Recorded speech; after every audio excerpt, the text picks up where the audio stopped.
Hello' guys, আজি mini ব্লগটো দুপৰীয়া start কৰি দিছোঁ। মানে আজি আমাৰ ওচৰৰ গোপালথান মন্দিৰত নাগাৰা নাম আছে আৰু সেইবাবে ওলাই পৰিলোঁ আমি নাম চাবলৈকে। আৰু এইপিনে ৰাস্তা চাওকচোন কিমান বেছি ধুনীয়া, মানে চাৰিওপিনে মানে গছ গছনি আৰু এনেকুৱা গছ গছনি থকা ৰাস্তাৰে আহি মানে বহুত বেছি ভাল লাগে। আৰু এইপিনে নদীৰ পানীখিনি মন কৰকচোন, মানে কেনেকুৱা এটা লেভেলত বাঢ়িছে, মানে ৰাস্তাৰ উঠো উঠো অৱস্থা।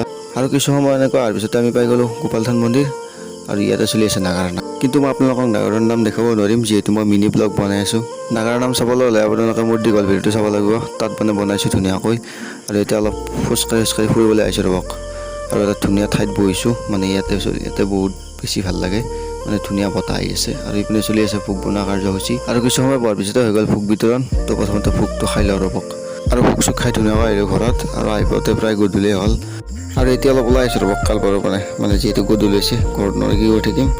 এইখিনি ঠাইতে আমি বহোঁ গোটামহাই, আজিও বহিছোঁ গোটামহাই, বহি কিনে মিনি ব্লগটো শেষ কৰিলোঁ।